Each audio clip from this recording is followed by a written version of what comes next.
Prologue, The First Death. Arkhamstead, Massachusetts, 1834. Alaric died on a Tuesday in October, surrounded by everyone he loved. He was 48 years old, not old by modern standards, but he had lived hard in his youth, and the darkness he'd touched had left its marks. Consumption had taken him slowly, over the course of a year, hollowing him out from the inside just as it had taken his father decades before. Serena held his hand as his breathing grew shallow. Their 3 children, Regina, Thomas, and Maria, stood at the foot of the bed, tears streaming down their faces. Outside, autumn leaves fell like tears from the trees. "I'm not afraid," Alaric whispered, his voice barely audible. "Isn't that strange? After all those years of fearing death, now that it's here, I'm not afraid."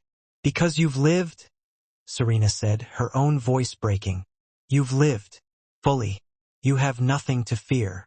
Alaric smiled weakly. "Tell me again. About the children. About their children." So Serena told him. Regina had married a doctor and had 2 children of her. Thomas had become a master shipwright with a growing family. Even young Maria, at 22, was engaged to be married. "The line continues," Alaric breathed. "That's immortality enough." His last words were for Serena. "Thank you for saving me, for teaching me how to live." Then he closed his eyes and was gone. They buried him in the family plot, next to his mother. The headstone read, "Alaric Thornwood, 1786 to 1834, beloved husband, father, teacher, he chose light." What no one knew, what no one could have known, was that in a Boston asylum, a woman who had been dead for 10 years was no longer dead. Part 1, The Resurrection. Boston Asylum, 1834, 3 days after Alaric's death. The thing that had been Ella opened its eyes. It had taken her 24 years to claw her way back. 24 years of existing in the gray space between life and death, neither fully one nor the other. 24 years of learning the dark arts from entities that dwelled in that twilight realm. She had died in 1824, peacefully the records said. But death had not been the end for Ella Thornwood. Her obsession had been too strong, her unfinished business too powerful. She had refused to move on, refused to accept the finality of death. And in that refusal, something had noticed her. Something old. Something that remembered Mirabella. The entities of the between space had offered her a bargain. They would teach her the secrets Mirabella had known, the rituals that could bring back the dead, the power to transcend mortality. In exchange, she would serve them. She would become their instrument in the mortal world. Ella had agreed without hesitation. Now, she sat up in the grave where her body had been buried in the asylum's potter's field. The earth fell away from her like water. Her body was unchanged from the moment of her death. 31 years old, pale as moonlight, eyes like chips of ice. But inside she was transformed, filled with dark knowledge, filled with purpose. She could feel it, the snapping of the thread that had connected her to her brother. Alaric was dead, finally truly dead, and Ella was going to bring him back. Not out of love, not anymore. The thing she had become was incapable of love in any healthy sense, but out of obsession that had transcended death itself. Out of the twisted belief that they were meant to be together, that destiny had been interrupted by his choice of light over darkness. This time she would correct that mistake. This time they would both embrace the darkness. Together, forever. Arkhamstead, 1834. 1 week after Alaric's death, Serena woke in the middle of the night to find a pale figure standing at the foot of her bed. For a moment, her grief-addled mind thought it was Alaric, somehow, returned to her. Then the figure stepped into the moonlight streaming through the window, and Serena's blood ran cold. "Ella?" she whispered. "But you died 10 years ago." "Death is negotiable," Ella said, her voice hollow and strange. "For those with the will to refuse it." Serena scrambled out of bed, reaching for the silver cross she kept on her nightstand. A habit from the dark days, never quite abandoned. What are you? What do you want? I want what was always mine. Ella moved closer, impossibly fast. My brother. You stole him from me once. Turned him toward your light, your life, your boring mortality. And now he's dead because of it. He died of consumption, of natural causes. He lived a good life, Ella. A full life. He had no regrets. He should have had centuries. Ella's voice rose to a shriek. He should have been immortal. We both should have been. But you ruined everything. With your pedestrian notions of love and life and family. Serena held up the cross. Stay back. Whatever you've become, you're not welcome here.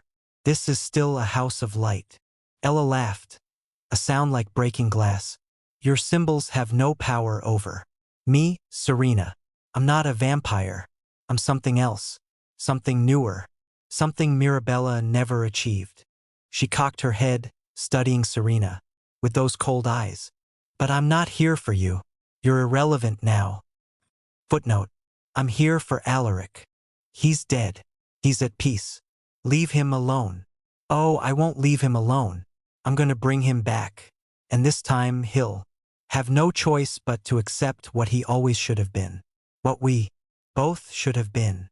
Ella moved to the window. I just wanted you to, wanted you to understand that everything you fought for, everything you thought you'd saved him from, it was all for nothing. Ella, please, Serena pleaded.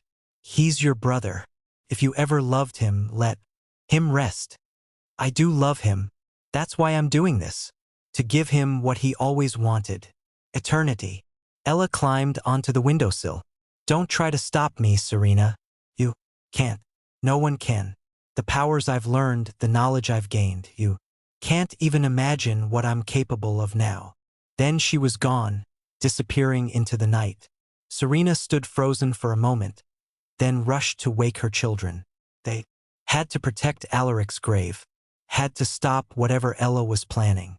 But when they reached the cemetery an hour later, torches blazing, they found Alaric's grave already disturbed. The earth had been moved, the coffin opened. The body was gone. Unknown location, 1834. Ella had prepared the ritual space carefully over the past week while watching Serena's house, waiting for the right moment to reveal herself. The abandoned church 50 miles from Arkhamstead had once been a place of worship. Now it was a place of darkness, every surface covered with symbols that hurt to look at directly, that seemed to writhe and shift in peripheral vision. At the center of the desecrated sanctuary, she had placed Alaric's body on a stone altar. He looked peaceful, untouched by decay. She had preserved him, with arts learned in the between space. Around the altar, she had arranged 13 candles made from materials that should never be combined. The flames burned colors that didn't exist in the natural spectrum.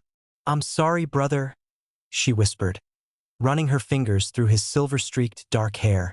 Sorry that it had to be this way. Sorry that you chose wrong and had to die because of it. But I'm going to fix it. I'm going to give you the gift you always wanted, even if you were too weak to take it. Yourself. She began the ritual at midnight, chanting in languages that predated human civilization. The air grew thick and oppressive. The temperature dropped until her breath misted in the air.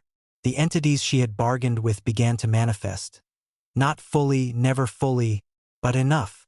Shadows that moved independently of light. Whispers that came from everywhere and nowhere. The sensation of being watched by 1,000 invisible eyes. The price? One of them hissed. You know the price. I know, Ella said. He returns, but not as he was. He returns as one of us. As something between life and death. And he will serve as I serve. And you understand there is no going back. No redemption. No light to save him this time. I understand, Ella said. Begin. The ritual took 3 days. For 3 days, Ella poured everything she had learned into bringing her brother back. For 3 days she opened doorways that should never be opened, invoked names that should never be spoken, performed acts that would have shattered the sanity of anyone watching.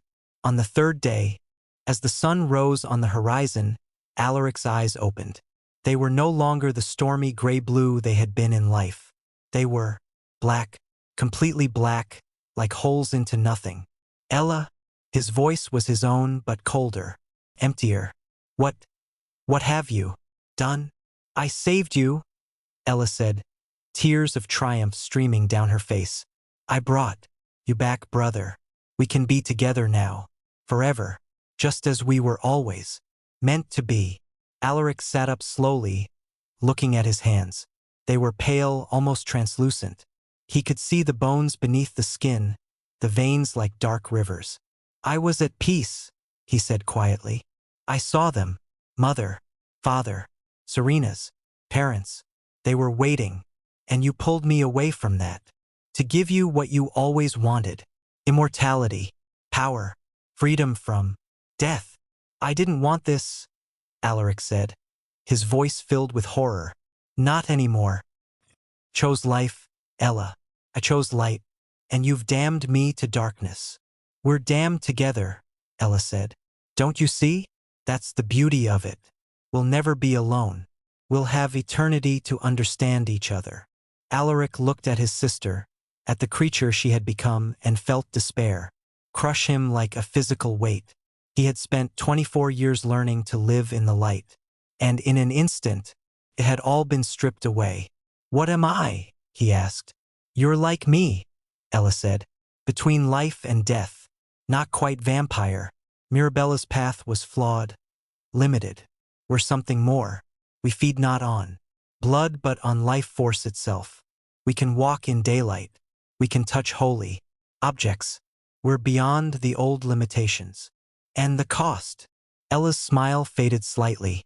We must feed regularly, and we serve others, powers that exist in the spaces between. But in exchange, we have eternity. We have each other. Alaric closed his eyes. He could feel it now, the hunger, not for food or water, but for something essential, the vital spark that animated living things. Already, he could sense Ella's life force, burning bright and twisted, beside him, and in the distance he could sense others. The sleeping town 50 miles away, thousands of flames, some bright, some dim, all calling to him. What have I become? He whispered. What you were always meant to be, Ella said. Now come, we have much to learn, and an eternity to learn it in. Part 2, The Long Sleep, 1834 to 1900. The Gothic years. The first decades after his resurrection were a nightmare Alaric could never quite wake from. He and Ella moved through the darkness like twin shadows, feeding on the life force of those too weak to resist, the dying, the elderly, the lost souls, who wandered into the wrong places at the wrong times. Alaric hated every moment, but the hunger was too strong to resist. He tried to return to Serena once, in 1835. Tried to see his children, to explain. But when Serena saw what he had become, when she looked into those black eyes and felt the cold emanating from him, she had recoiled in horror. You're not my husband, she had said, tears streaming down her face. Alaric is dead. He's at peace. You're just a shadow wearing his face. Those words had broken something in him that even death and resurrection hadn't managed to break. He had fled and never returned. Over the decades, Alaric and Ella developed a strange, toxic codependency. They fed together, traveled together, existed in the shadows of a rapidly modernizing world. Ella believed they were meant to be together. Alaric knew they were damned together. He watched from afar as his children aged and died, as his grandchildren grew and had children of their own.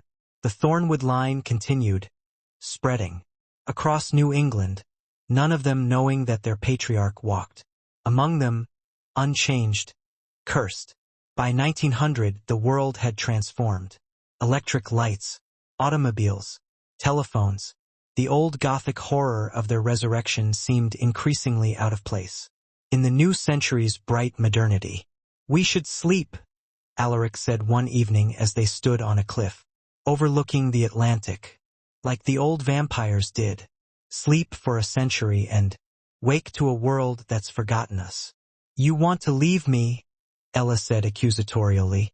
"I want to escape this existence," Alaric corrected. "But I can't die, so sleep is the next best thing." After much argument, Ella finally agreed. They couldn't die, but they could choose dormancy. They found a place, a hidden catacomb beneath an abandoned monastery in Vermont, and prepared for the long sleep. They lay down in stone coffins side by side, and through ritual learned from the entities they served, they entered a state of suspended existence. Neither alive nor dead, neither conscious nor unconscious, simply waiting. 1900 to 2025. The dreaming dark. For 125 years, Alaric and Ella slept. But it wasn't peaceful sleep. It was a nightmare that lasted more than a century. In the dreaming dark, Alaric relived every moment of his original life. Every choice, every mistake. He watched himself descend into darkness again and again. Watched his mother die again and again. Watched Serena's face as she recoiled from what he'd become. But he also dreamed of the entities they served, the powers in the between spaces, and he learned that they were growing stronger, that the modern world, with its technology and its rationalism, had thinned the barriers between worlds, that something was coming, something that would need servants in the physical world when it arrived. Ella's dreams were different. She dreamed of Alaric, of their eternity together, of the perfect union she believed they would finally achieve.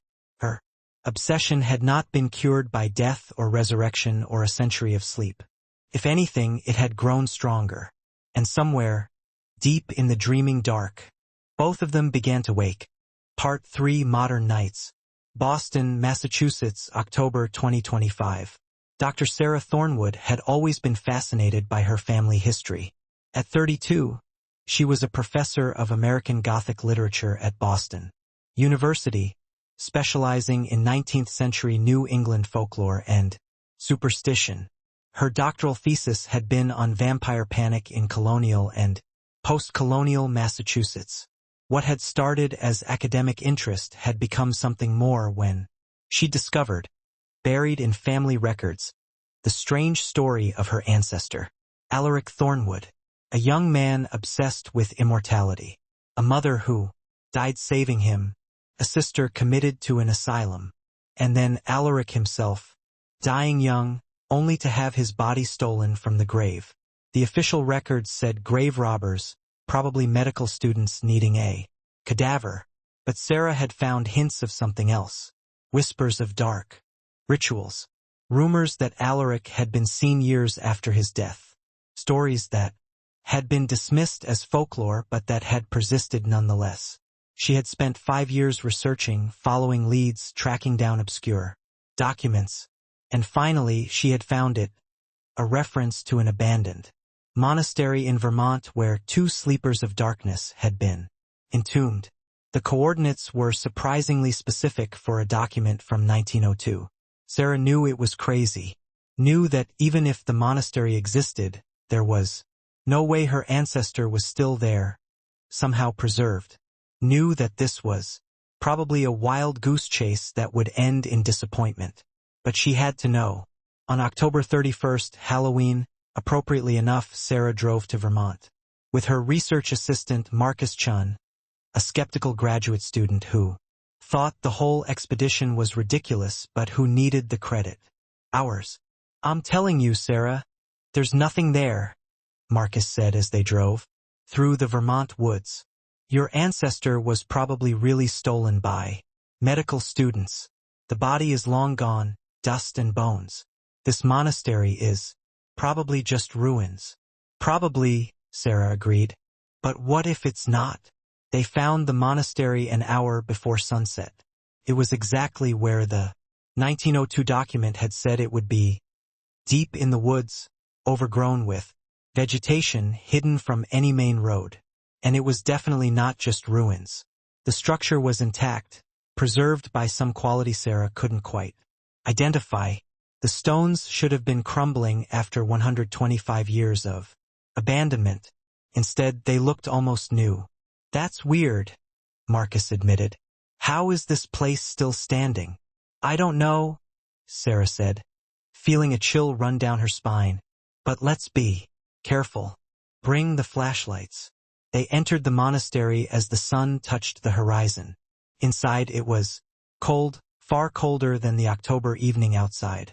Their breath misted in the air. The interior was Gothic and beautiful in a haunting way. Arched ceilings, stained glass windows, somehow unbroken, and everywhere symbols, carved into the stone.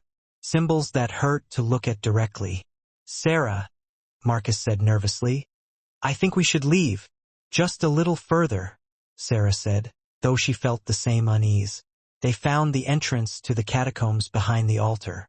Stone steps led down into darkness that their flashlights seemed unable to fully penetrate.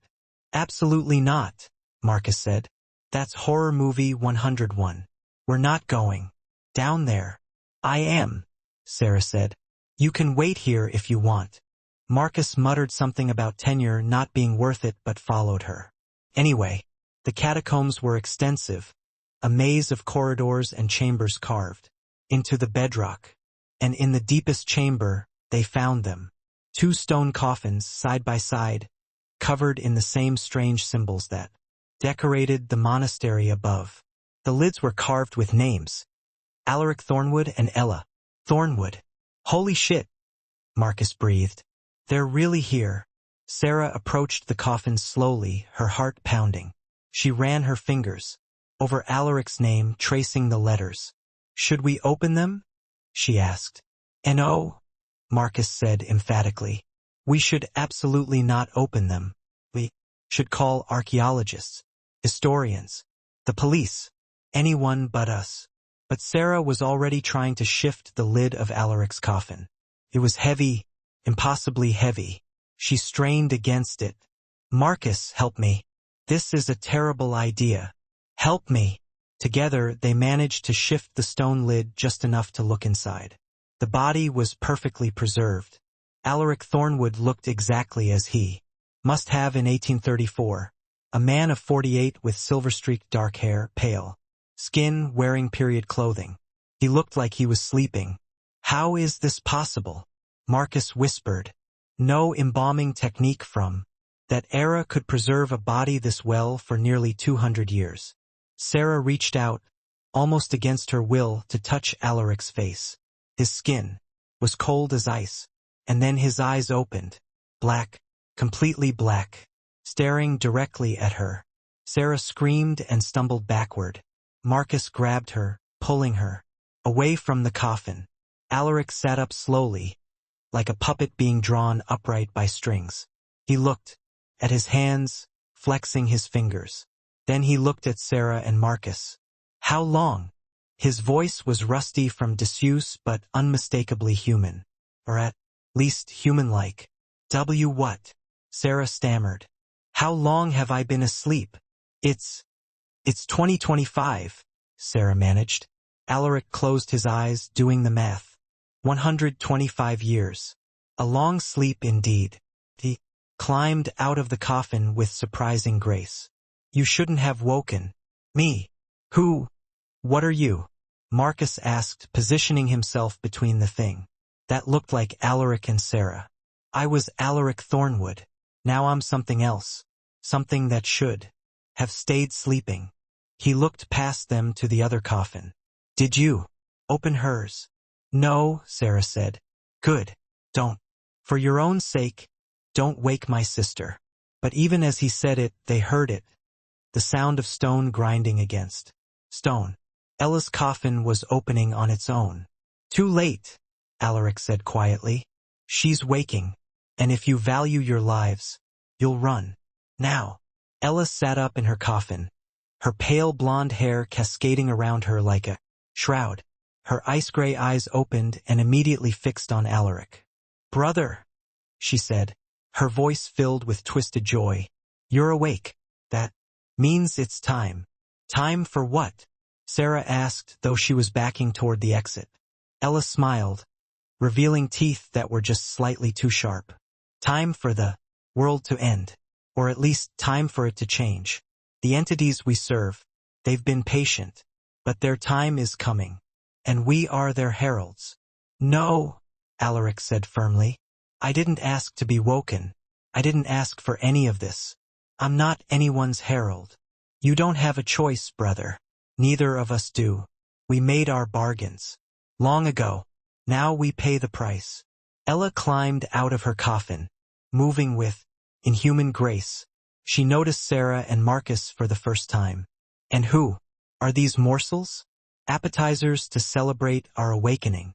They're innocent, Alaric said, moving between Ella and the two humans. Leave them alone. Innocent. Ella laughed. No one is innocent. Everyone serves someone, whether they know it or not. These two have served their purpose. They woke us. Now they're just loose ends. Sarah grabbed Marcus's hand.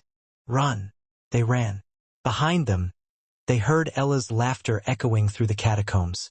And Alaric's voice shouting for them to keep running, to not look back, to get as far away as possible. They burst out of the monastery just as full night fell, scrambling into their car. Marcus's hands shook so badly he could barely get the keys in the ignition. What the fuck was that? He gasped as they sped away. What the actual fuck was that? Sarah looked back at the monastery, now silhouetted against the dark sky, and she saw two figures standing at the entrance, brother and sister. One who wanted to protect humanity from the coming darkness. One who wanted to usher it in. That, Sarah said quietly, was my family legacy, and I think we just made it. Everyone's problem. Part 4. The Reckoning of Blame. Boston, Massachusetts, November 1st, 2025, 12 hours after. Awakening. Alaric stood on the roof of an abandoned factory in South Boston, staring out at the city that had grown beyond all recognition. The skyline was a forest of glass and steel, lit by millions of electric lights. The harbor glowed with the reflection of buildings that reached toward the sky like monuments to human ambition. It was beautiful, terrifying, alien, and he could feel them, millions of life forces pulsing throughout the city, each one a small flame calling to the hunger inside him, a hunger that had been dormant for 125 years and was now roaring back to life with devastating intensity. It's magnificent, isn't it? He turned to find Ella standing behind him, her pale hair whipping in the November wind. She had adapted to modern clothing with disturbing ease. She'd fed on a woman in a parking lot and taken her outfit. Black jeans, leather jacket, boots. She looked like she belonged in 2025 in a way Alaric, still wearing his 1900 attire, did not. How many? He asked quietly. How many what? How many have you fed on since we woke? Ella smiled. 3. Just enough to take the edge off. You haven't fed at all, have you? I can sense it. You're starving, brother. The hunger must be agony. It was. Every second was torture, fighting against an instinct as powerful as breathing. But Alaric refused to give in.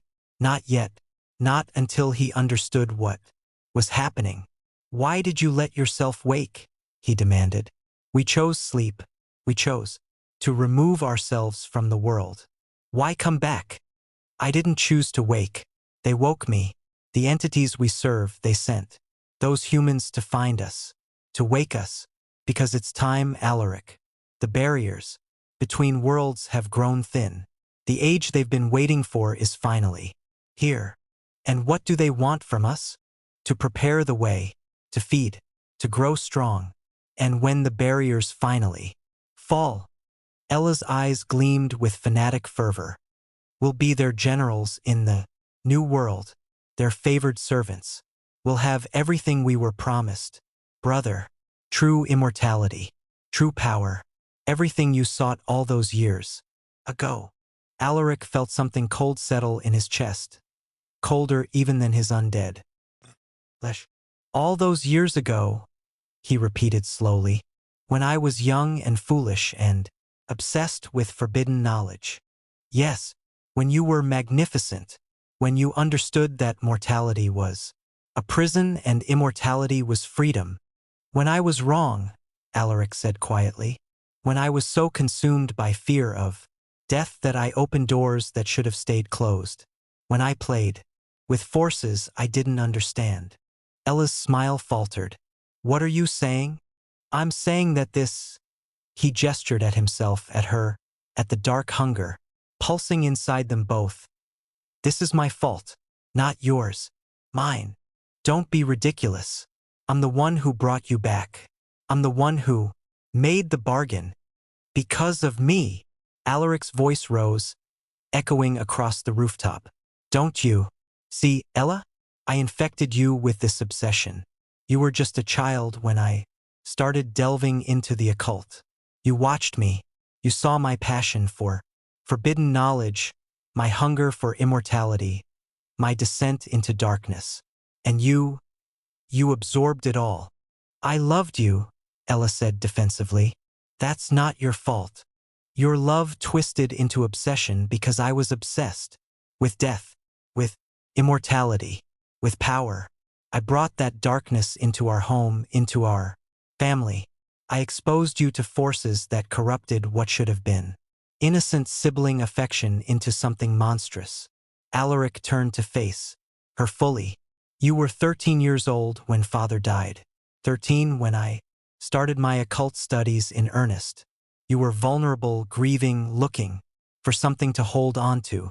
And what did you find? Your brother, consumed by darkness, speaking of cheating death, whispering incantations, drawing symbols that hurt to look at. You're not responsible for my choices, Ella insisted, but her voice was less certain. Aren't I? When you play with dark forces, when you invite them into your life, they don't just affect you. They spread. They corrupt. They twist. Everything they touch. Alaric's voice was filled with bitter understanding. I thought I was just pursuing knowledge. I thought the consequences would only affect me. But Mirabella came to me because I was searching. The entities noticed our family because I invited them to notice. And you, sweet, vulnerable Ella, you got caught in the wake of my ambition. Ella's face contorted with anger and confusion. Stop it. You're trying to manipulate me, trying to make me feel guilty. I'm trying to make you see the truth. We're monsters, Ella, both of us. But I'm the one who opened the door that let the monsters in. I'm the reason Mother died. I'm the reason you went mad. I'm the reason we're standing here 191 years after I was born, cursed to feed on the living serving entities that want to devour the world. You chose light, Ella shouted. You married that simpering woman, you had children. You lived your boring mortal life. You chose to abandon the path. Too late, Alaric said bitterly. Don't you understand? It was already too late. The darkness I'd invited in didn't just leave because I turned away from it. Stayed. It grew. Took root in you. Festered in the space between worlds. Waited for its opportunity. I fool around with things I didn't understand. And the price wasn't just my own damnation. It was yours. It was Mother's life. Was Serena's grief. It was my children growing up knowing their grandfather's body had been stolen from his grave. He laughed, a sound without humor. I spent 24 years thinking I'd redeemed myself, thinking I'd chosen light and that was enough. But redemption doesn't undo consequences. My choices, my early choices, my arrogant, foolish choices, they rippled outward.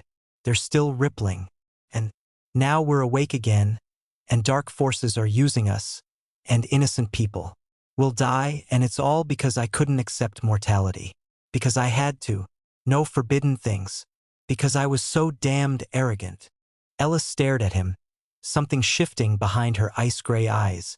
For a moment, she looked less like the monster she'd become and more like the sister she'd been, confused, hurt, lost. "So what are you saying?" she asked quietly. "That none of this is my fault? That I'm just a victim of your mistakes?" "No," Alaric said. "We're both responsible for our choices. You chose to refuse death. You chose to make bargains with entities that should never be bargained with. You chose to resurrect me against my will. Those were your choices, and you own them. Then what? But I created the conditions that made those choices possible.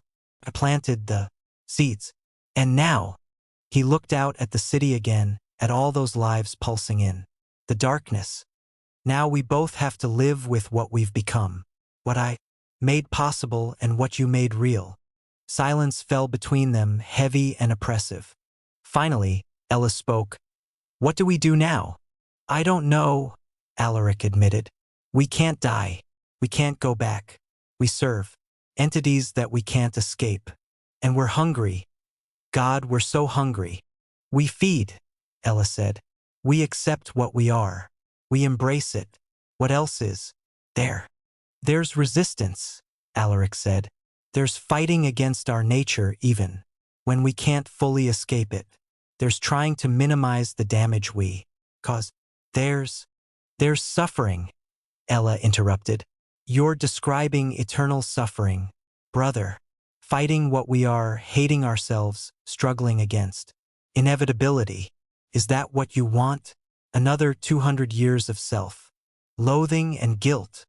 Better than 200 years of embracing monstrosity. Is it? Is it really?" Ella moved closer to him. "We didn't ask for this. You didn't ask to be cursed by your own curiosity. I didn't ask to be corrupted by proximity to darkness. We're victims as much as we're perpetrators. Why should we suffer for forces beyond our control?" "Because we're not just victims," Alaric said. "We bear responsibility. And if we surrender to the darkness completely, if we stop fighting, stop trying to be better than we are, then we become nothing more than monsters. Tools for entities that want to devour everything good in the world. And if we fight, what then? Do we become tragic heroes? Noble monsters, struggling against their nature?" Ella's voice dripped with sarcasm. "That's just another form of arrogance, Alaric. Another way of thinking we're special. We're different, we're above the consequences of what we are." "Maybe," Alaric conceded, "maybe you're right. Maybe I'm still arrogant, still thinking I can somehow redeem myself through struggle. But the alternative, giving in completely, becoming what the entities want us to be, that's not freedom, Ella. That's just a different kind of slavery." Ella was quiet for a long moment, her expression unreadable. "You really think your early mistakes caused all of this?" she finally asked. "I know they did. You don't invoke dark forces and then walk away clean. They linger, they corrupt, they spread to everyone you love. That's their nature." Alaric looked at his sister with something like compassion. "I'm sorry, Ella, for what I exposed you to, for the darkness I brought into our home, for not understanding soon enough that forbidden knowledge comes with prices paid by everyone around you. And I'm sorry I couldn't let you rest," Ella said quietly. "That I loved you so obsessively that I dragged you back from peace into this nightmare." It was perhaps the most honest conversation they'd had in 2 centuries. "So what now?" Ella asked again. Before Alaric could answer, they both felt it. A presence. Multiple presences. Coming closer.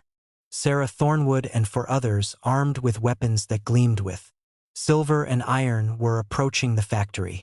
"It seems our Descendant has found allies," Alaric observed. "And they're coming to stop us.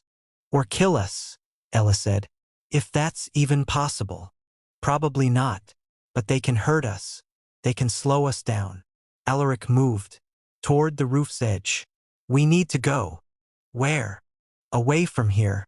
Away from innocent people. We need time to think, to plan, to figure out what we're going to do about the hunger, the entities, the fact that we're apparently heralds of some apocalypse." "Run away.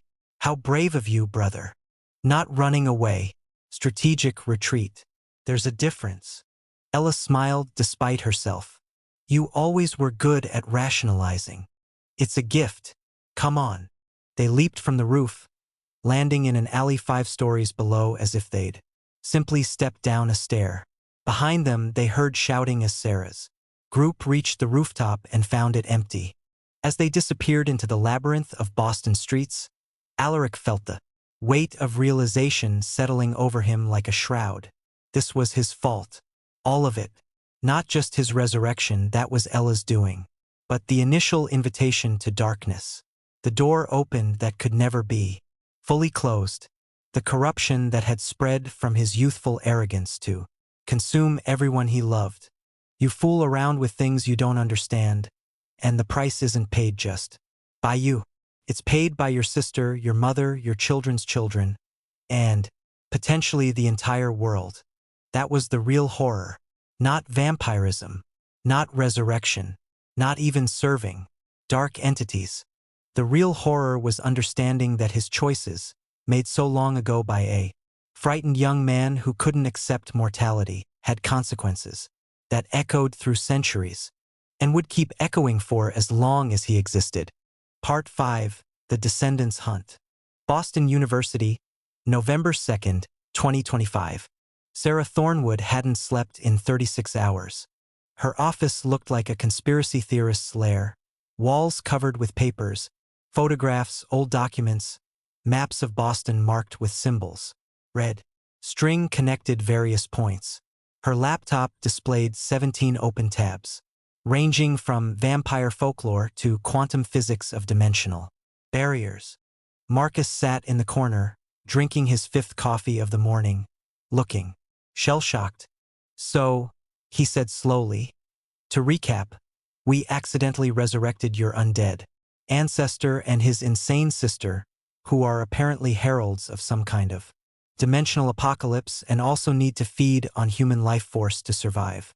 And now they're loose in Boston. Did I miss anything? You forgot the part where I'm apparently descended from one of Alaric's children, which means I have family blood connection to something that's not technically alive anymore. Sarah rubbed her eyes. And the part where we've assembled a team of people who think we're insane but are willing to help anyway. The team consisted of 5 people. Father Michael Chun, Marcus's uncle, a Catholic priest who specialized in exorcisms and had seen enough genuine supernatural phenomena to believe Sarah's story. Dr. Patricia Okoye, a physics professor who studied theoretical dimensional barriers and was fascinated by the idea of entities existing between spaces. Detective James Morrison, a Boston PD homicide detective who'd been investigating a series of strange deaths, bodies found completely drained of something, though not blood, all of them near the monastery site.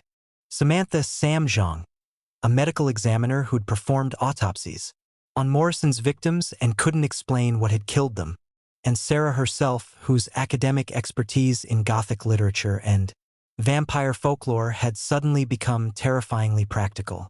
3 bodies so far, Morrison said, spreading crime scene photos across Sarah's desk, all within 24 hours of your monastery visit. All completely drained of life. They look like they aged 50 years in moments. Skin wrinkled, eyes sunken, hair gone gray, but no marks, no wounds, no explanation. Ella, Sarah said quietly. Alaric said he hadn't fed. She must have killed these people. Can we stop them? Sam asked.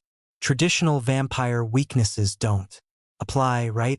They can walk in daylight, touch holy objects. We don't know their weaknesses yet, Father Chun said. Every supernatural entity has vulnerabilities. We just need to find them. I might be able to help with that, Dr. Okoye said, pulling up a complex diagram on her tablet. If they exist in a state between life and death, between dimensions, then they're essentially quantum entities, which means they're subject to certain laws of physics that normal matter isn't. In theory, we could create a field that disrupts their quantum state, forcing them fully into one dimension or another. In English, Morrison asked, we could build a weapon that either makes them fully alive or fully dead. Either state would be better than the in-between they currently exist in. How long would that take? Sarah asked. Weeks, maybe months, and I'd need materials that don't technically exist. Yet, we don't have weeks, Morrison said. More people are going to die. Then we need to find them, Sarah said. And we need to talk to Alaric. Talk to him. Marcus looked at her like she'd gone insane. Sarah, he's a life force vampire who serves dimensional entities. What are we going to talk about? Because he told us to run, Sarah said. He protected us from Ella. And in all, the historical records, after his mother died, Alaric spent decades trying to live ethically. He's capable of choosing right even when it's hard. That means he might be an ally. Or it's a trap, Morrison said skeptically. Maybe, but it's the only lead we have. Sarah pulled up a map of Boston. He'll need shelter from the sun, not because it hurts him, but because he'll want to avoid crowds. Somewhere abandoned, somewhere old. Somewhere with access to the underground. She marked several locations. These are my best guesses. Old subway, tunnels, abandoned buildings scheduled for demolition, the crypts under Old North Church. That's a lot of ground to cover, Sam said. Then we split up, Sarah decided. 2-person teams. Stay in constant contact. If you find them, don't engage. Just report location. Father Chun raised his hand. And if we find Ella instead of Alaric? Run, Sarah said simply. Don't be a hero. Just run.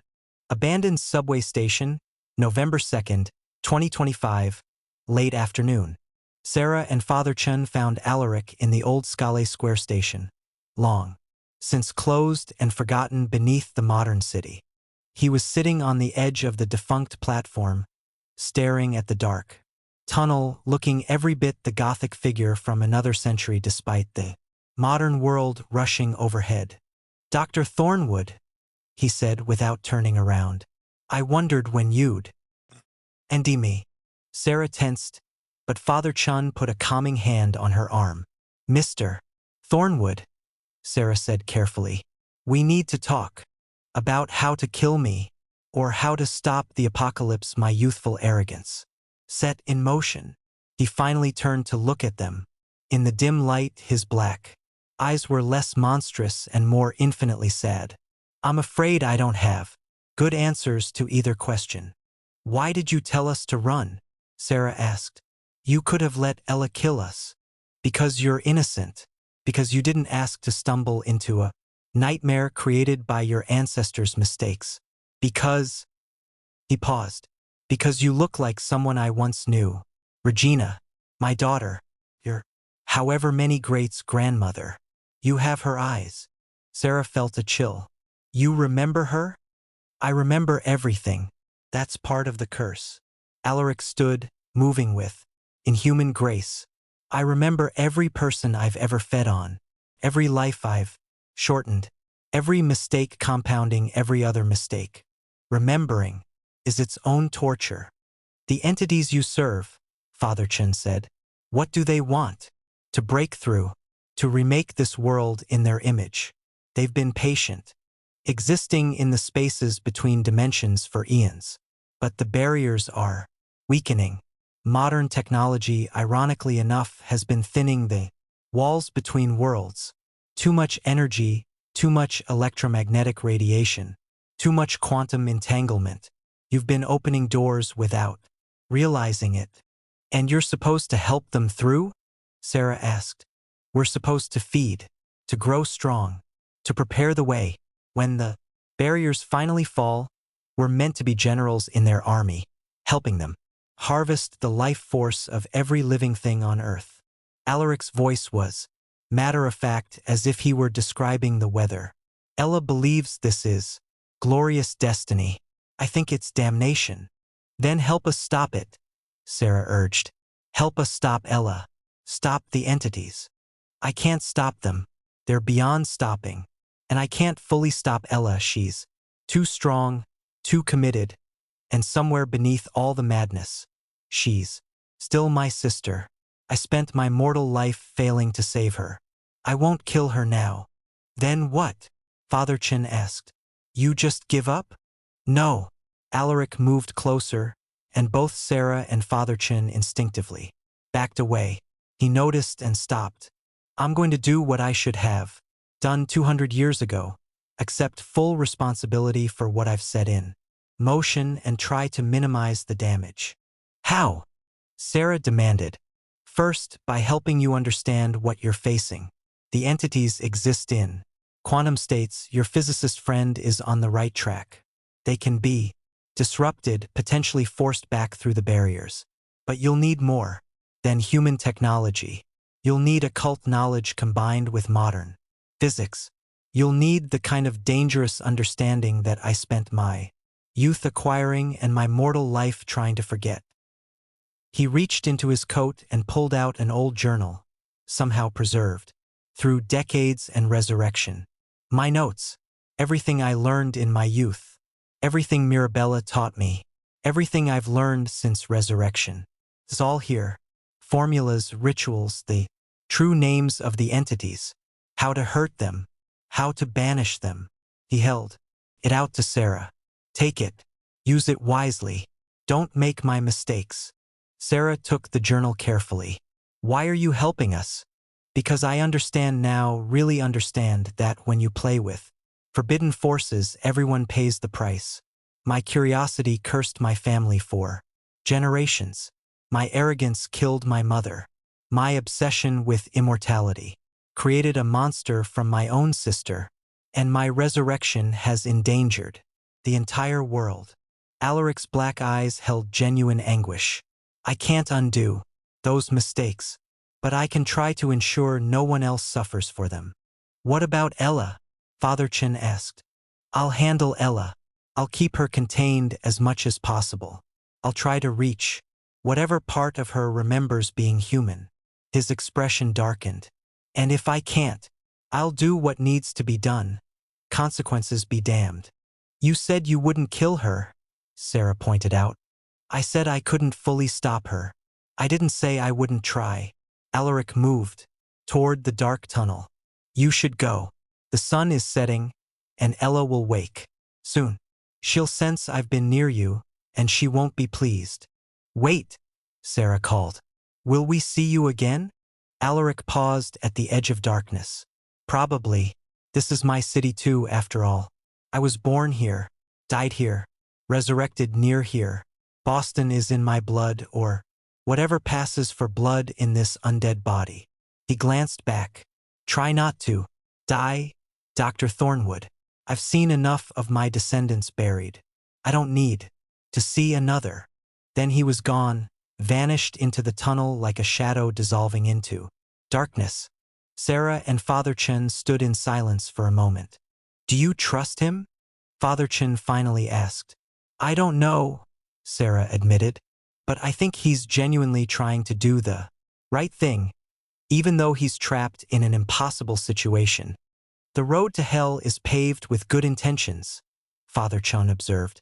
Maybe, but at least he's trying to walk a different road this time. Sarah clutched the journal.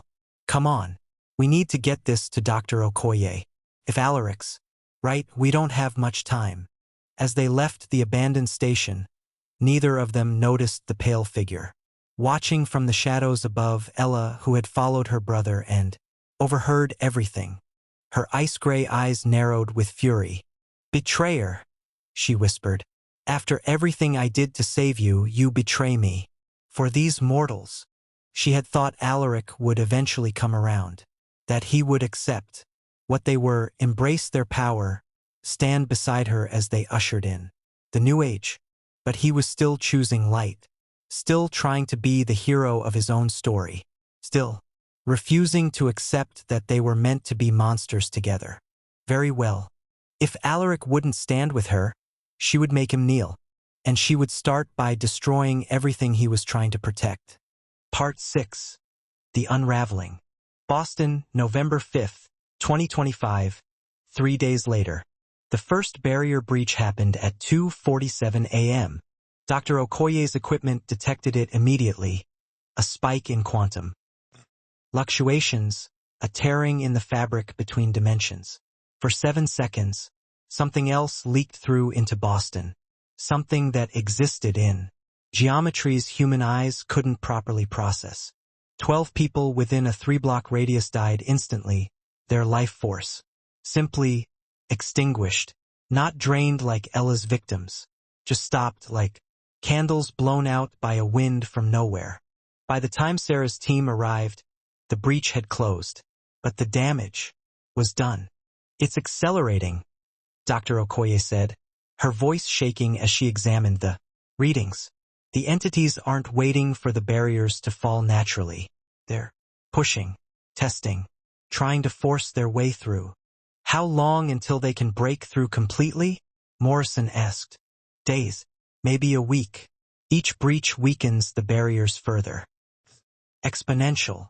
Sarah looked at the bodies being loaded into ambulances, people who'd been sleeping in their apartments, walking home from late shifts, living ordinary lives. Dead because her ancestor had invited darkness into the world 2 centuries ago. We need Alaric's help, she said. We can't stop this alone. Alaric? Marcus looked at her incredulously. Sarah, he's one of them. He serves these entities. Why would he help us? Because he spent 2 centuries regretting what he set in motion. Because he knows this is his fault. Because... She paused, thinking of the anguish in those black eyes. Because he's still trying to choose light, even when he's trapped in darkness. And if you're wrong? Father Chin asked quietly. Then we all die anyway. At least this way we tried. The meeting abandoned church, South Boston. They found Alaric, or rather, he found them. A message appeared on Sarah's laptop, coordinates written in an elegant hand that belonged to another century-old St. Mary's. Midnight. Come alone or not at all. Sarah went alone. Despite protests from her team, they waited outside, weapons ready while she entered the derelict church. Alaric stood before the altar, illuminated by moonlight streaming through broken stained glass. He looked more solid than he had 3 days ago. He'd fed, Sarah realized. The thought made her stomach turn. Dr. Thornwood, you received my message. People are dying, Sarah said without preamble. The entities are breaking through. We have days at most. I know. I can feel them pushing against the barriers, calling to us, demanding we fulfill our purpose. Alaric turned to face her. Did you bring my journal to your physicist? Yes, she's been working around the clock. She thinks she can build a device that might force the entities back and seal the barriers. But she needs time. We don't have. And you need me to buy you that time. Can you? Alaric laughed bitterly. I don't know. The entities are powerful. Ella is committed to serving them. And he gestured at himself. I'm a monster trying to pretend I'm a hero. I'm not sure which is the greater delusion. You're someone who made terrible mistakes and is trying to make amends, Sarah said. That's not nothing, isn't it? Tell that to the 4 people I fed on yesterday. Tell them my remorse matters while they're dying in hospital beds, aged 50 years in an instant. His voice was harsh. I can help you, Dr. Thornwood, but understand what you're asking. I'm not your ally. I'm a weapon you're trying to aim at other monsters. And weapons don't care who they hurt. I understand. Do you? Do you understand that if I fight the entities, they'll punish me? That the pain will be beyond anything you can imagine? Do you understand that Ella will see this as the ultimate betrayal and will try to destroy everything I care about, which means you, my descendant, will be her primary target? Sarah swallowed hard. Yes. And you're still asking me to help? I'm asking you to do what you should have done 200 years ago. Take responsibility for what you unleashed and help stop it, no matter the cost. Alaric stared at her for a long moment, then smiled. A genuine smile that made him look briefly human. You really are Regina's descendant. She had that same stubborn righteousness. The smile faded. Very well, I'll help. But there's something you need to understand first.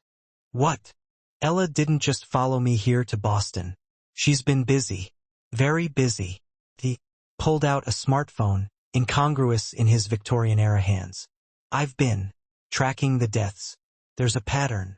He showed her a map with red dots marking locations across Boston.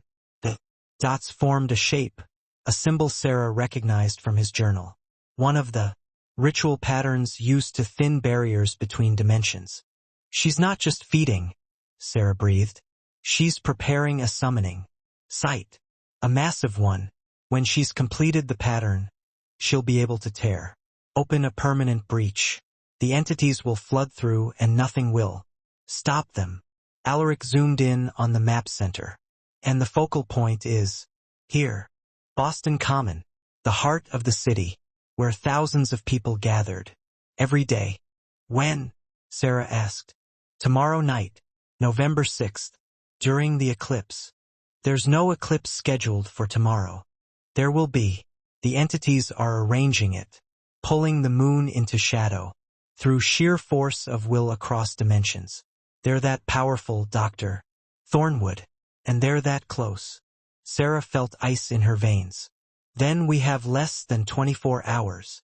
To build your device, seal the barriers, stop Ella, and prevent an apocalypse. Alaric nodded. Yes, I suggest we get started. The preparation, November 6th, 2025, morning.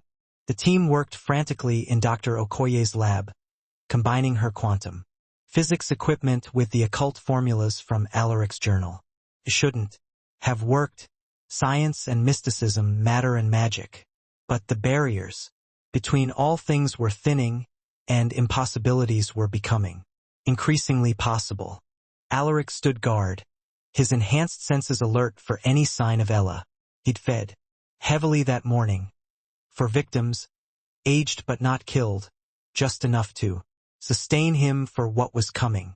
Each feeding had felt like swallowing broken glass mixed with guilt. Will this actually work?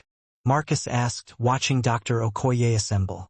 Something that looked like a Tesla coil had mated with a sacrificial altar. In theory, Dr. Okoye said, not looking up from her work. We're creating a quantum disruption field tuned to the specific dimensional frequency of the entities.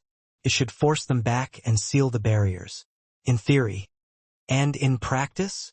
In practice, it might explode and kill us all. Or work perfectly. Or do nothing. Quantum mechanics is unpredictable when you add mystic elements. Comforting, Morrison muttered. Alaric's head snapped up. She's here. Ella? Sarah asked. No. Something worse. He moved to the window. The entities are manifesting. Just scouts testing defenses. But they're here in the physical world, and that should be impossible. They all moved to see. Outside, the morning sunlight seemed to dim and flicker. Shadows moved wrong, bending at angles that hurt to look at. The air rippled like heat waves, but cold instead of hot. And in those ripples, barely visible, things moved. Things with too many limbs and not enough form, existing in more dimensions than three, their very presence making reality scream. How do we fight that? Sam asked, her voice small. We don't, Alaric said. We run, we hide, and we pray your device works. Fighting them directly would be like an ant trying to fight a hurricane. Then why are they here? Father Chin asked. Why not just break through? Completely? Because Ella hasn't finished the ritual pattern. They can only send scouts. Until she opens the full doorway. Alaric turned from the window. How much longer until the device is ready? 4 hours, Dr. Okoye said. Minimum. The eclipse starts in 6. We'll be cutting it close. Story of my life, Sarah muttered. Alaric looked at her with something like sympathy. I'm sorry. You should never have been dragged into this. You were just a scholar researching her family history. You didn't ask to be caught in a 2-century-old curse. Neither did you originally. You were just a scared young man who couldn't accept death. And look what that fear created. Alaric gestured at the window, at the shadows moving wrong. This is my legacy, Dr. Thornwood. Monsters and apocalypses and innocent descendants caught in the crossfire. Some inheritance. Before Sarah could respond, alarms blared. Dr. Okoye's equipment lit up like Christmas tree. Another breach, she shouted. Bigger this time. And oh God, it's not closing. Outside, one of the dimensional scouts tore reality open like tissue paper. Through the gap, they could see it, the between space, the realm where the entities dwelled. It was beautiful and terrible, geometry impossible, and colors that shouldn't exist, and looking at it too long made blood trickle from their noses. Something started to push through. Something vast. Everyone down, Alaric shouted. He moved faster than human eyes could follow, positioning himself between the breach and the others. His form seemed to shift, becoming more solid, and more shadow simultaneously, as he channeled the power he'd been trying to suppress. The thing pushing through the breach noticed him and screamed. A sound that existed in frequencies below and above human hearing, that rattled bones and stopped hearts. Alaric screamed back, and his scream was just as inhuman. For 30 seconds that felt like hours, Alaric held the breach. Held back. Something that outmassed him by orders of magnitude. His body began to tear at the edges, reality unable to contain the forces he was channeling. Then Father Chun was beside him, crucifix raised, chanting in Latin. The holy words were ancient protection, and while they couldn't harm the entity, they could strengthen the barriers. Dr. Okoye activated a prototype of her device, untested, incomplete, but better than nothing. It hummed to life and the breach began to shrink. The entity pulled back with another reality-shaking scream. The breach snapped closed. Alaric collapsed to his knees, his form stabilizing back into human shape. But there were cracks in him now, literal cracks like a porcelain doll beginning to shatter, through which darkness leaked. "You're hurt," Sarah said, rushing to his side. "I'm damaged," Alaric corrected. "I can't be hurt, not in the traditional sense. But forcing back an entity while the barriers are this thin. It cost me." He looked at his hands, at the cracks spreading across them. "I'm destabilizing. The quantum state that keeps me between life and death is fracturing." "What does that mean?" "It means I'm starting to collapse into one state or the other, either fully alive or fully dead." He laughed weakly. "After 2 centuries of existing in between, I'll finally have to choose a side." "Can we stop it?" Marcus asked. "No. It's inevitable now. The only question is how long I have before I collapse. Completely." Alaric struggled to his feet. "Hours. Maybe less. Which means we need to move now. The device isn't ready, but Ella won't wait. We go to Boston Common with what we have, and we end this tonight." "You can barely stand," Sam protested. "I don't need to stand. I need to fight. There's a difference." Alaric straightened, his black eyes burning with determination. "I set this in motion 200 years ago. I'll finish it tonight, one way or another." Dr. Okoye disconnected her device from the lab equipment. "This is as ready as it's going to get. 73% chance of working, 25% chance of exploding, 2% chance of something I can't even calculate." "I'll take those odds," Sarah said. As they gathered their equipment and prepared to leave, Morrison pulled Sarah aside. "You understand we're probably all going to die, right?" he said bluntly. "Yes. And you're doing this anyway?" Sarah thought about it, about her ordinary life as a professor, about the research that had seemed so important just a week ago, about all the normal concerns that now felt infinitely distant. "My ancestor opened a door to hell," she said. "Someone has to close it. Might as well be me." Morrison nodded slowly. "Hell of a family reunion. You have no idea." Part 7, The Ritual of Endings.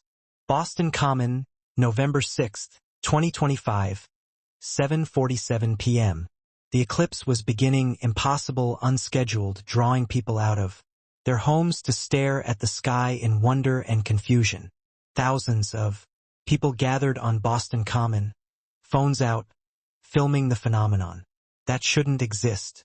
They didn't know they were standing in the center of a massive ritual site. Didn't see the symbols Ella had carved into reality itself over the past days. Invisible to mundane sight but blazing to those who knew how to look.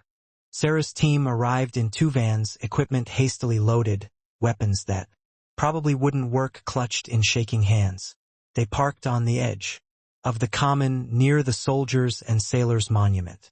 There, Alaric said, pointing. The frog pond, that's the focal point.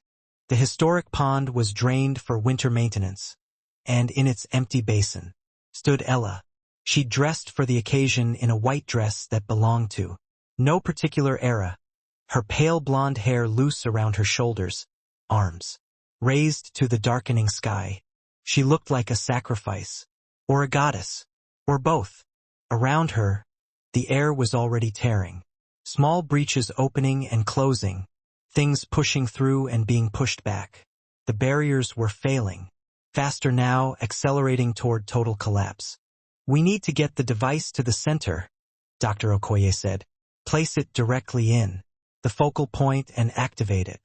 It should disrupt the entire ritual pattern and force the barriers to stabilize. And Ella? Morrison asked. We'll try to kill anyone who gets close, Alaric said. Which is where I come in. He started forward, but Sarah grabbed his arm. Wait, look at you. You're barely holding together. How are you going to fight her? The cracks in Alaric had spread, covering most of his visible skin now. Darkness leaked through them like smoke, and his form flickered at the edges as if reality couldn't quite decide whether he existed or not.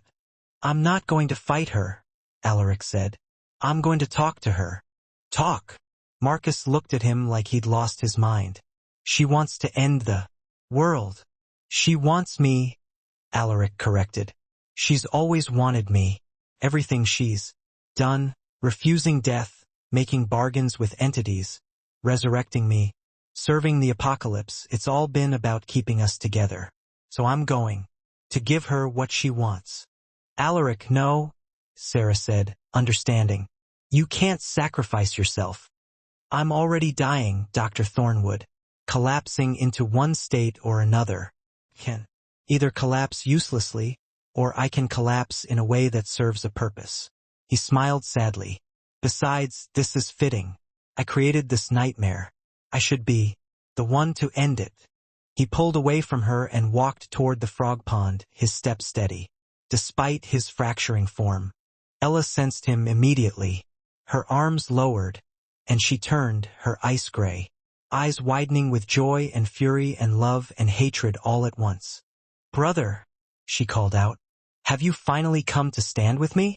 To embrace what we're meant to be? No, Alaric said, climbing down into the empty pond to face her. I've come to ask you to stop. The joy in Ella's eyes curdled to rage. Stop? Stop? After everything I've done to save you, to give you eternity, to ensure we could be together forever? And you want me to stop? Ella, please, listen to me. Alaric moved closer, holding out his cracked hands. This isn't love. This was never love. It's obsession born from corruption, born from my mistakes. I exposed you to darkness when you were just a child. I infected you with my fears, my arrogance, my hunger for forbidden knowledge, and it twisted something that should have been innocent sibling affection into this. Don't you dare, Ella hissed. Don't you dare try to make this about your guilt. I chose this. I chose to follow you into darkness.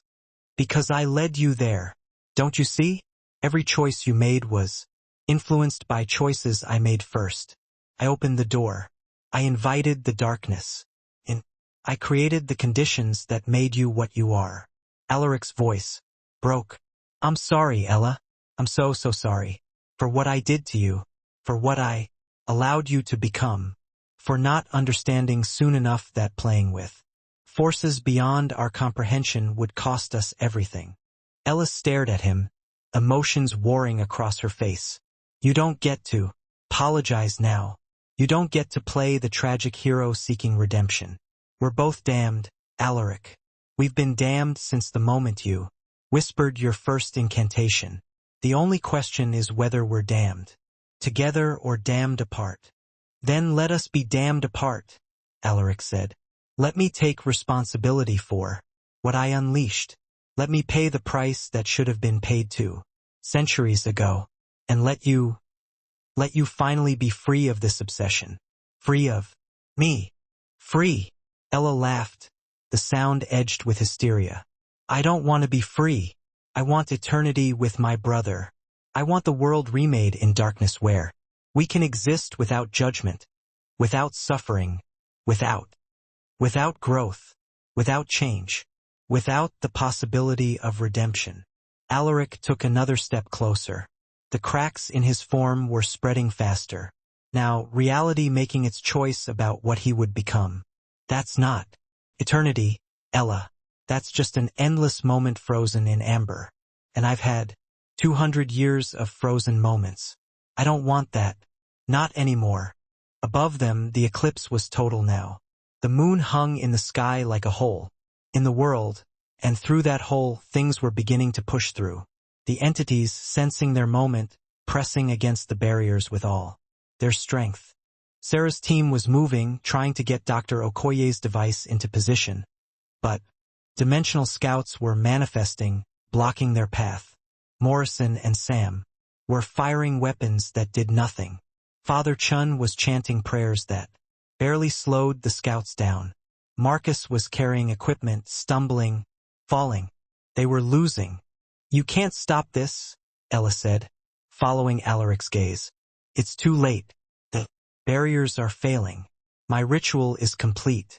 In minutes, the entities will pour through and this world will be remade. And you and I will finally have the eternity we were promised. No, Alaric said. We won't. He lunged forward, not attacking but embracing, pulling Ella close against his fracturing body. She struggled, surprised, but he held on with desperate strength. What are you doing? She demanded. Ending it. Ending us.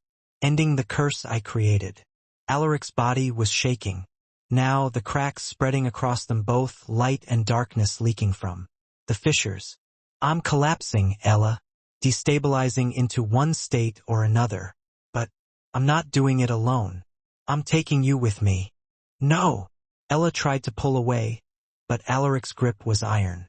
Brother, no. If you collapse, if you force me to collapse, we'll die. Really die. Permanently. I know. Alaric's voice was soft, almost gentle. I'm sorry, Ella. Sorry I wasn't strong enough to stop you when it mattered. Sorry I couldn't save you from what I made you. Sorry that the only way to end this is to end us. He looked past her, meeting Sarah's eyes across the frog pond. Now, he shouted. Activate the device now. Dr. Okoye slammed her hand down on the activation switch. The device hummed to life, quantum frequencies mixing with mystical energies in ways that rewrote local reality. The ritual pattern Ella had created began to unravel, symbols flickering and fading. The breaches started to close. The entities screamed, all of them simultaneously, a sound that shattered windows across Boston and sent thousands of people to their knees clutching their ears. And Alaric and Ella began to dissolve. The cracks in their forms spread, connected, became total. They weren't collapsing into life or death but into something else, into pure energy, into the quantum foam that underlay reality, into the space between spaces, where the entities dwelled. I love you, Alaric whispered to his sister as they began to come apart. I always loved you. I just wish I'd been wise enough to protect you from myself. Ella's response was lost in the cascading dissolution, but for just a moment, her eyes were clear. Not insane, not obsessed, but simply sad, as if, at the very end, she finally understood what had been taken from her 2 centuries ago when her brother first opened a door to darkness. Then they were gone, both of them, dissolved into energy that fed back into the dimensional barriers, strengthening them, sealing them, the living sacrifice that closed the door their existence had opened. The breaches snapped shut. The entities were forced back into their realm, howling in frustration. The eclipse ended as suddenly as it had begun, the moon sliding back into normal light. On Boston Common, thousands of people blinked in confusion, wondering what had just happened, already beginning to rationalize the impossible into something mundane. Sarah's team stood in stunned silence. It was over.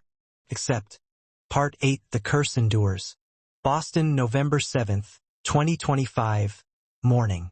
Sarah woke in her apartment to find herself changed. The first sign was the hunger, not for food, but for something else. Something essential.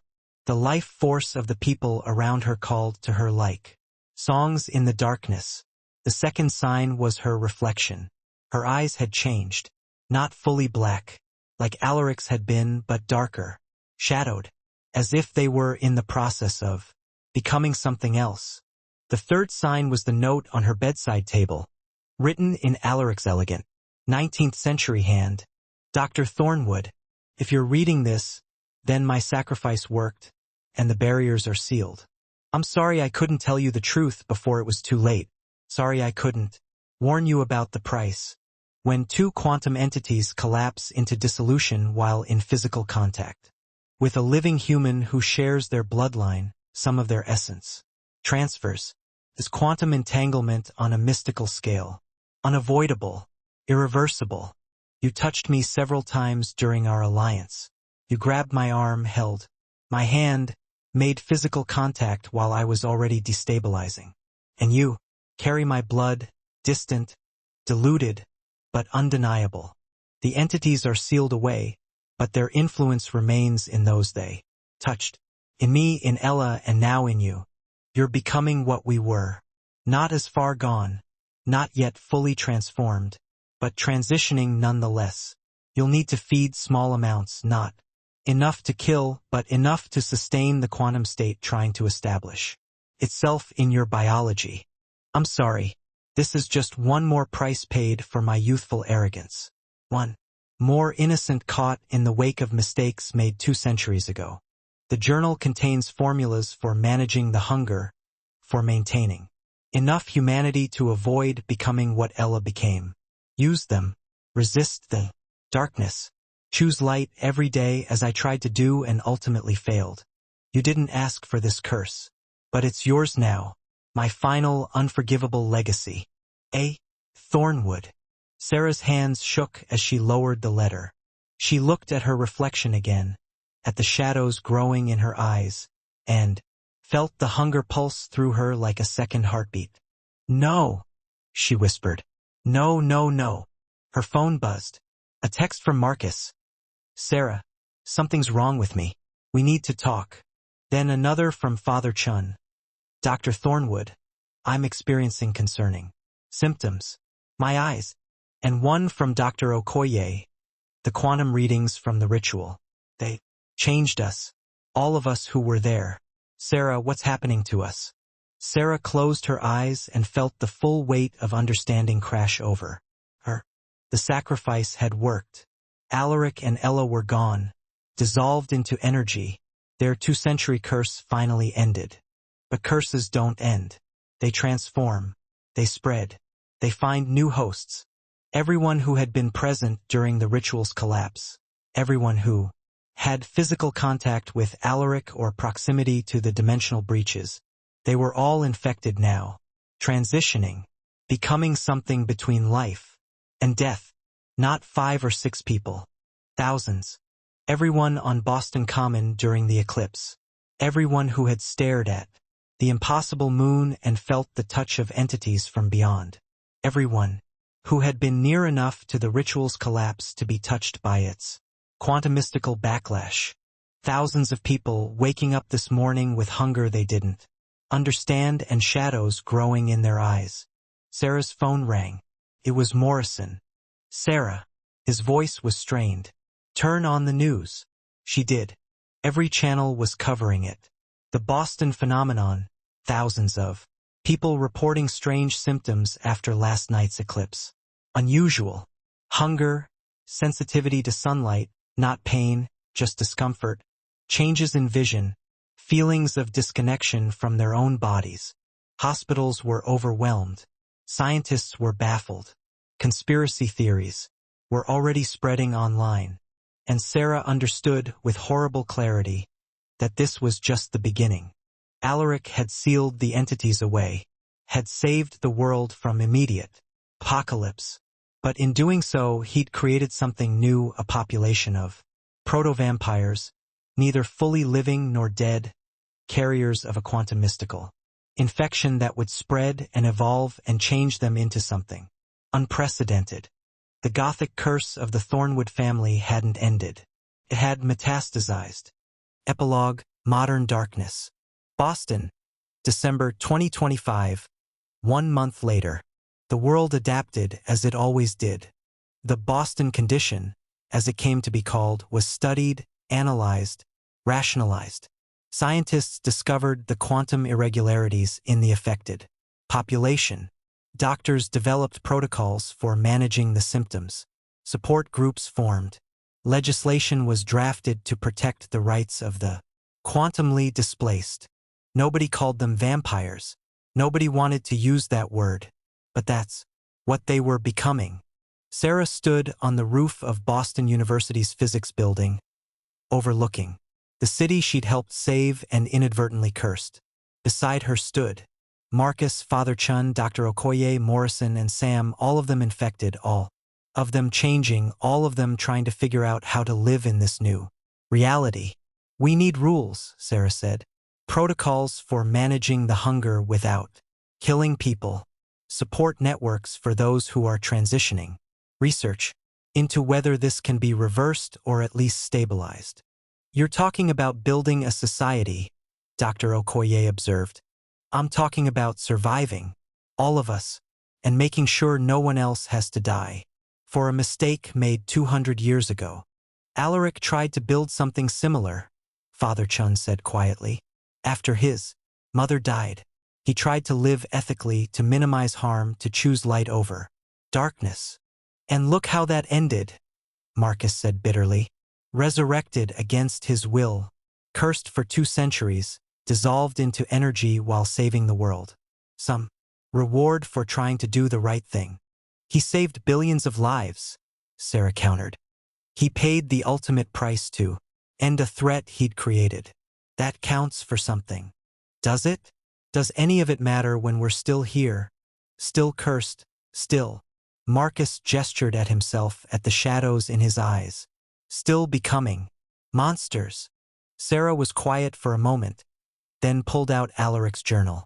She'd been studying it obsessively, learning everything her ancestor had learned about, managing existence between life and death. Alaric wrote something here near the end, after his mother died, after he chose to turn away from the darkness. She read aloud. Perhaps redemption is not about erasing our mistakes, but about living with their consequences in ways that minimize further harm.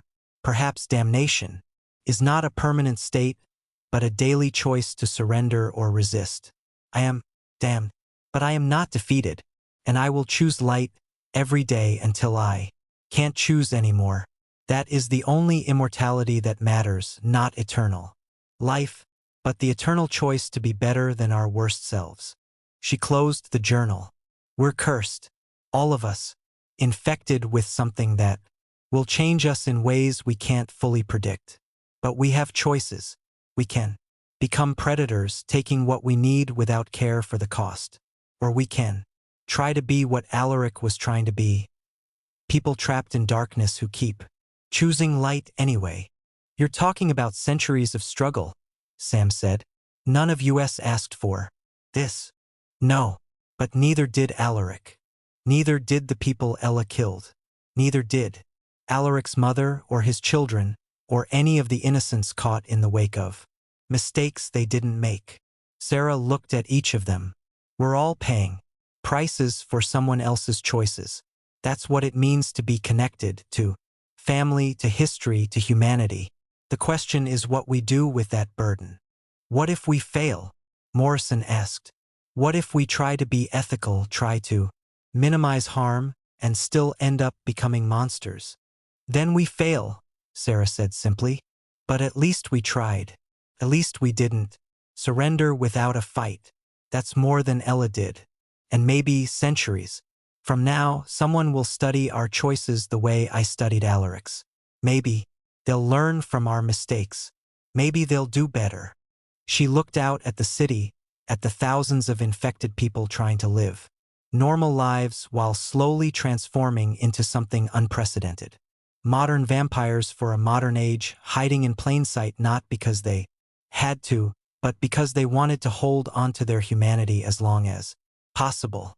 In the Gothic tales, Sarah said, the curse always wins. The monster always emerges. The innocent are always sacrificed. But this isn't a tale anymore. It's reality. And in reality, we get to write our own endings. Or our own continuations, Dr. Okoye added. We're not ending. We're evolving, becoming something new. Then let's become something that chooses light, Father Chin said. Something that fights against its nature because fighting is all we have left. They stood together on that rooftop as December snow began to fall. 6. People cursed by history and trying to forge a future despite it. Below them, Boston continued its evening. People rushing home from work, students studying in coffee shops, families preparing dinner. Normal life, going on, unaware that thousands of their neighbors were slowly becoming something else.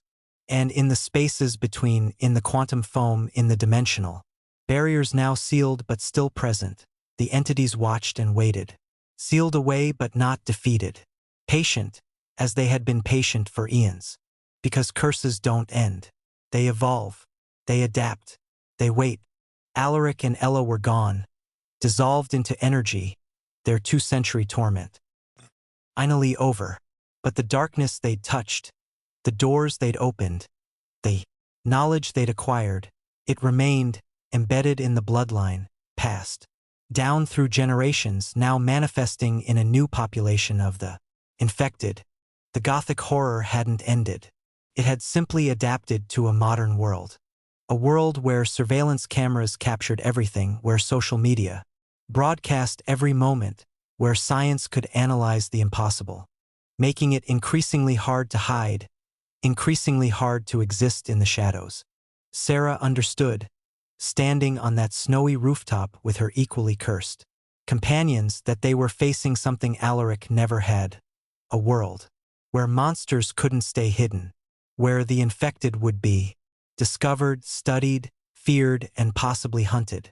They would have to find a way to live in a world that was growing brighter, more visible, more connected, while becoming creatures who belonged to darkness. It's going to be hard, she said quietly. Harder than anything Alaric faced. He could hide in shadows. We're going to have to learn to survive in light. Maybe that's fitting, Marcus said. Alaric chose light but was trapped in darkness. We're trapped in darkness but will have to exist in light. Poetic. Justice. Or just another level of hell, Morrison muttered. Either way, Sarah said. We're in it together. That's something. That's not nothing. Far below, in the archives of Boston University, Alaric's journal sat in a secured vault, a manual for surviving the curse, a warning to future generations, a testament to one man's centuries-long struggle against the darkness he'd unleashed. And in that journal, on the very last page Alaric had written before his final dissolution, were words that Sarah hadn't yet found. If you're reading this, then my curse has spread. I'm sorry. So sorry. But remember, even in darkness, choice remains. Even in damnation, redemption is possible. Not redemption that erases consequences, but redemption that accepts them and tries anyway. You are my descendants in blood or in curse. You carry my mistakes forward. But you also carry the possibility of being better than I was, of learning from my failures instead of repeating them. The darkness I invited never fully leaves, but it can be contained, managed, resisted. Live as well as you can. Choose as wisely as you're able, and forgive yourselves for the inevitable failures, something I never learned to do. We are all prisoners of choices made by those who came before us. But we are not powerless. We are not without agency. Choose light, even in darkness, especially in darkness. That is my final instruction, my last wish, my only hope. Alaric Thornwood, November 6, 2025, moments before dissolution. Boston, June 2026, 7 months later. The Thornwood Institute opened quietly in a renovated building in Cambridge. Officially, it was a research facility studying quantum biological displacement, the scientific term for what had happened during the Boston phenomenon. It offered counseling, medical monitoring, and community support for the infected population. Unofficially, it was something else. A sanctuary. A place where people, learning to live with the curse, could gather without fear of judgment or exposure. Where they could share strategies for managing the hunger, for maintaining their humanity, for surviving in a world that was slowly discovering their existence. Sarah ran it with the help of her team, Marcus handling outreach, Dr. Okoye leading research, Father Chin providing spiritual counseling. He'd discovered that faith didn't disappear with infection, though it certainly became more complicated, Morrison managing security, and Sam overseeing medical care. They'd learned a lot in 7 months. The hunger could be managed through small, regular feedings, blood donations that were technically legal, combined with something Dr. Okoye called ambient life force absorption, standing in crowds, drawing tiny amounts from many people instead of devastating amounts from one. Wasn't pleasant, but it was survivable without killing. The transformation was progressive. Some infected changed quickly, their eyes going fully black within months. Others changed slowly, maintaining a mostly human appearance for years. The speed seemed related to how much they fought or embraced the change. And the infected weren't aging, or weren't aging normally. Those who'd been infected were physically frozen at their current state, give or take. Real immortality, not the desperate, damned version Alaric had achieved through resurrection. Ironic, isn't it? Sarah said one evening, reviewing case files in her office. Alaric sought immortality his entire first life and got a cursed mockery of it. Now thousands of people have stumbled into actual immortality as a side effect of stopping his curse. Is it better? Marcus asked from the doorway. Living forever as this? Sarah touched her own eyes. Darker now, noticeably shadowed, but not yet black.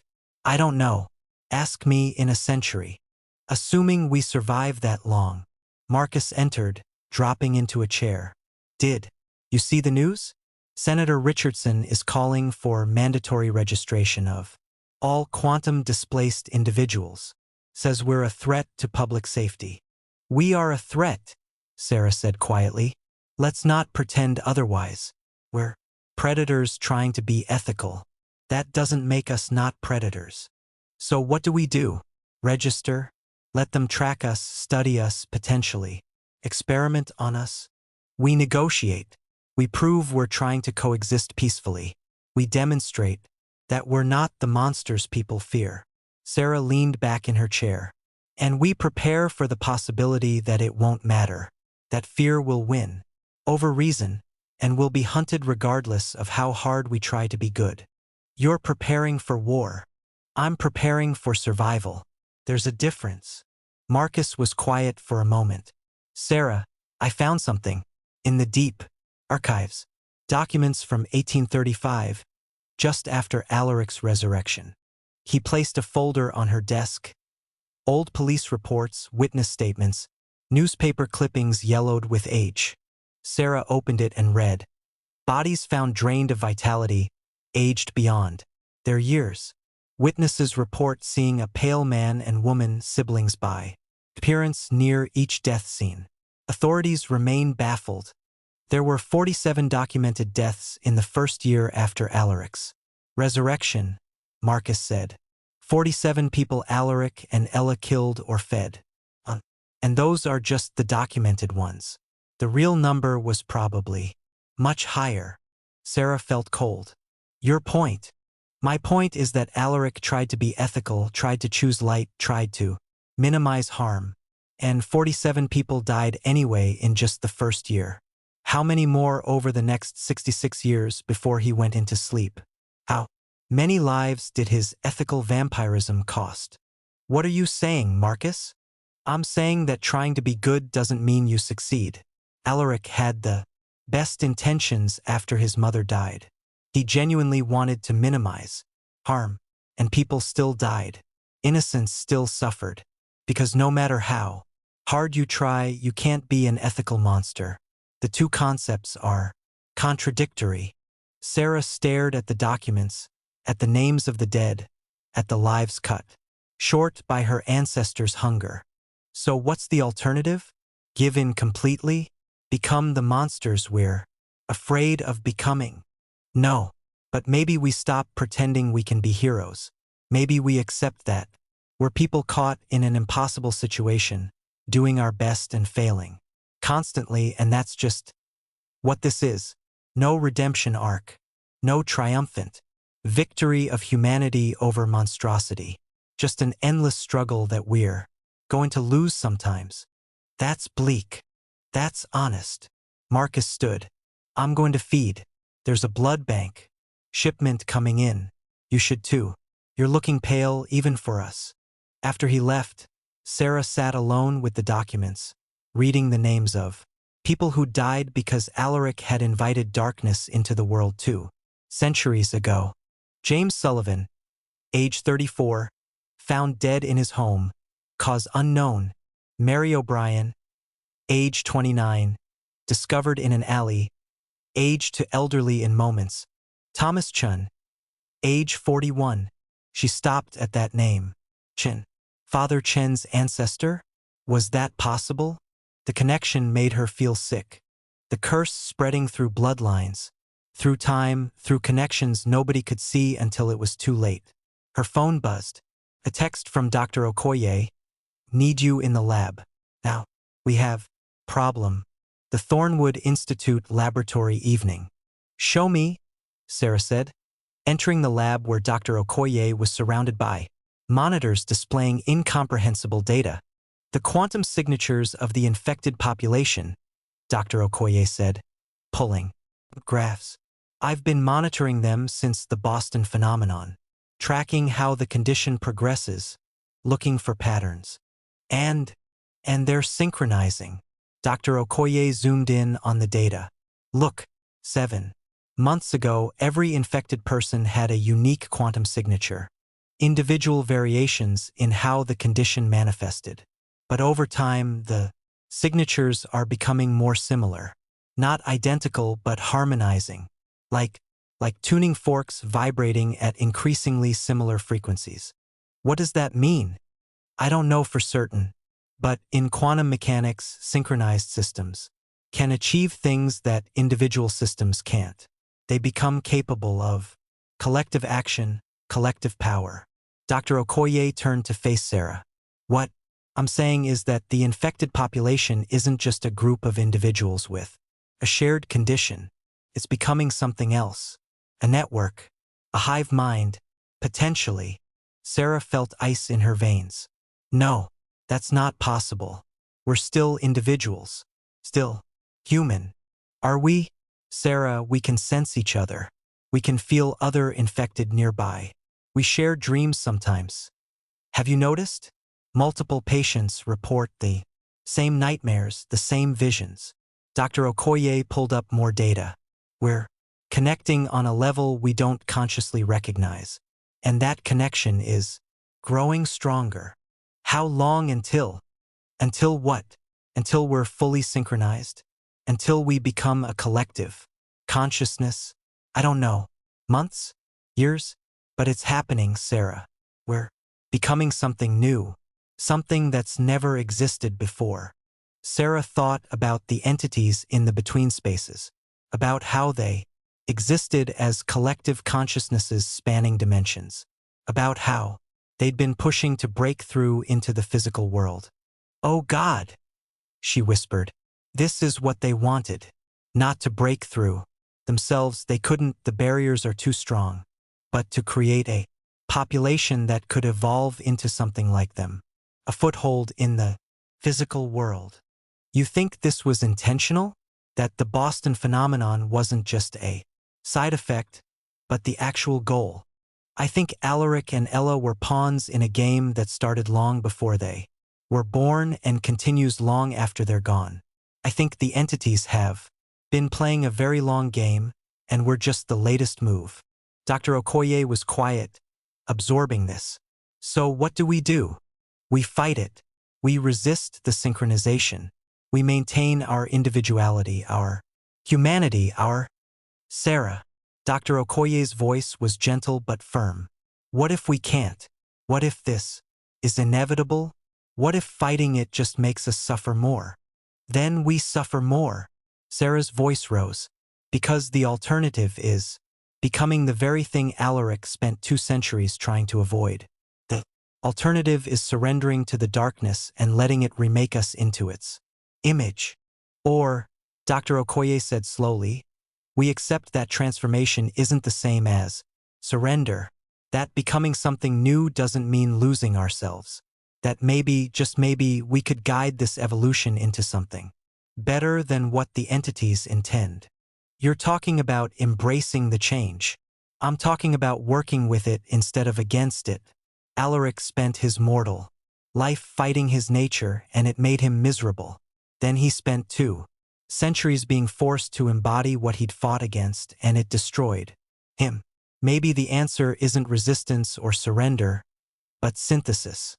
Becoming something new that incorporates both the human and the other. Sarah wanted to argue, to insist that resistance was the only ethical choice.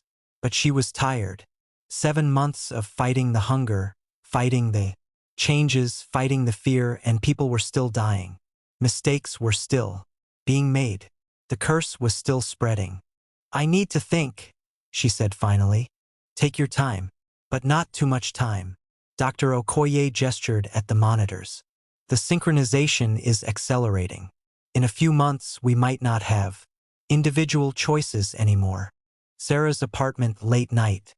Sarah sat in her darkened apartment, Alaric's journal open on her lap, reading his words from 2 centuries ago and finding eerie parallels to her own situation. June 15th, 1835. Fed again today. Told myself it was necessary, that I took only what I needed, that I didn't kill. But the man I fed on will die younger now. His life shortened by my need. How many shortened lives equal 1 death?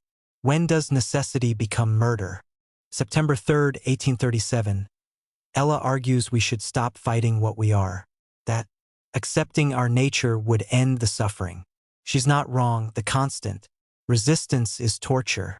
But surrender feels like defeat, like admitting that my mother died for nothing, that I'm choosing, once again, the darkness I swore to abandon. December 12th, 1842. 7 years since resurrection. I'm no closer to answers.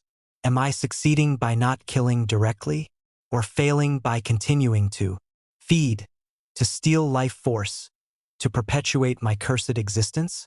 Would true redemption mean ending myself?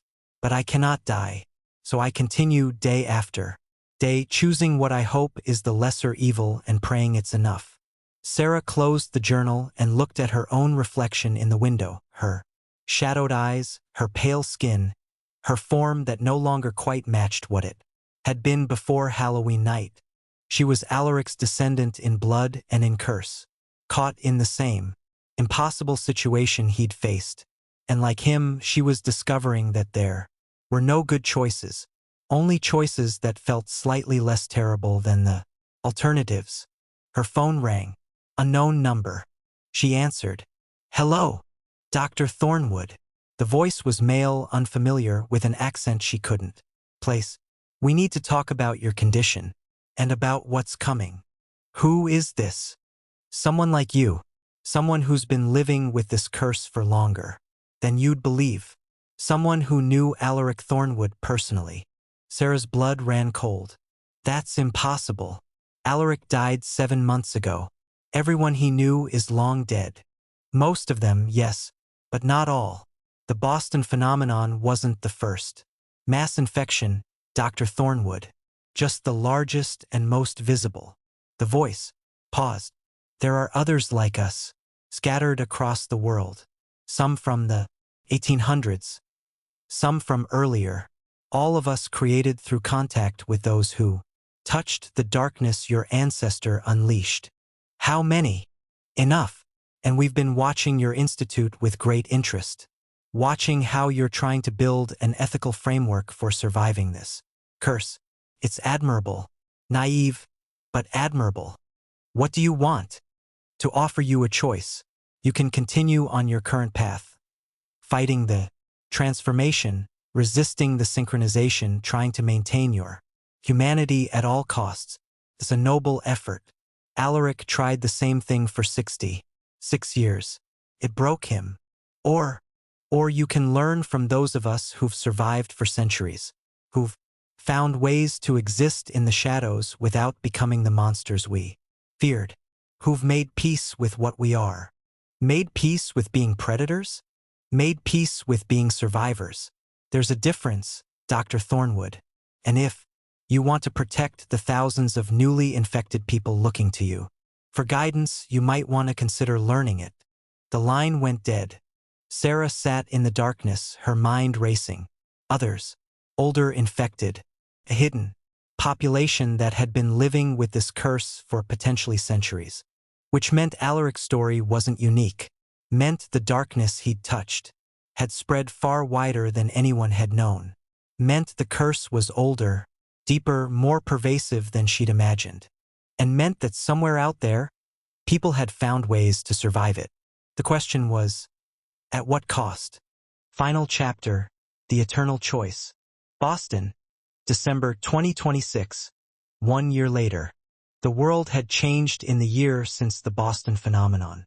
The infected population, now numbering in the tens of thousands as the condition spread through contact and blood, had become an undeniable reality. Governments were scrambling to respond. Laws were being written. Rights were being debated. And fear was growing. There had been incidents. People who gave in fully to the hunger, who killed to feed. Others who fought so hard against their nature that they went mad. From the deprivation, the Thornwood Institute tried to help, to guide, to provide support, but they couldn't save everyone. Some were saved by others, the hidden population that had called Sarah a year ago. They called themselves the Equilibrium, and they'd been operating in the shadows for centuries, maintaining a careful balance between their needs and their humanity. Their leader was a man named Nathaniel, who claimed to have been infected in 1823 through contact with someone who had met Alaric during his occult studies. A second-generation infection, making him one of the oldest surviving members of the cursed bloodline. He'd offered the Thornwood Institute an alliance, and after much debate, Sarah had accepted. The Equilibrium had centuries of knowledge about surviving as ethical predators. The Institute had modern science and a population in desperate need of guidance.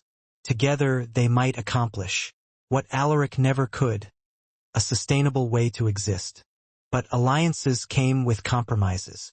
And compromises, Sarah was learning, could taste like betrayal. She stood now in the Institute's main hall, addressing a gathering of infected individuals, some from the Boston phenomenon, others from the Equilibrium's scattered membership, all of them trying to figure out how to live in a world that was discovering their existence. "We're at a crossroads," Sarah said, her voice carrying through the silent hall. "In 6 months, the federal government will require mandatory registration of all quantum-displaced individuals. Will be monitored, tracked, studied. Some in Congress are pushing for internment camps For public safety. Murmurs of fear and anger rippled through the crowd. We have 3 choices, Sarah continued. We can comply, register, hope. That cooperation leads to coexistence. We can resist, refuse registration, live, in hiding as the equilibrium has done for centuries. Or we can leave, emigrate to countries with more favorable policies, scatter across the globe, abandon the lives we built here. Or we can fight, someone called from the back. A younger infected eyes, fully black, still struggling with the hunger. Stop hiding. Stop pretending to be something we're not. Embrace what we are and make them accept us. Violence will only confirm their fears, Nathaniel said, stepping forward. His eyes were black as well, but controlled, ancient. I've seen this cycle repeat. Throughout history, fear leads to persecution. Persecution leads to resistance. Resistance leads to violence. And violence leads to extermination. We've survived by remaining hidden, by never threatening the majority. Enough to provoke total war. So we just keep hiding forever? The younger infected demanded. Keep pretending. Keep minimizing ourselves. Keep apologizing for existing. Yes, Nathaniel said simply. If that's what survival requires. Sarah looked between them, the young infected who wanted to fight, the ancient infected who counseled hiding, and felt the weight of choice, crushing her. This was what Alaric had faced, what Ella had faced, what every person, cursed by that long-ago invitation to darkness faced. Impossible choices with no right answers. I've been studying my ancestors' journals, Sarah said.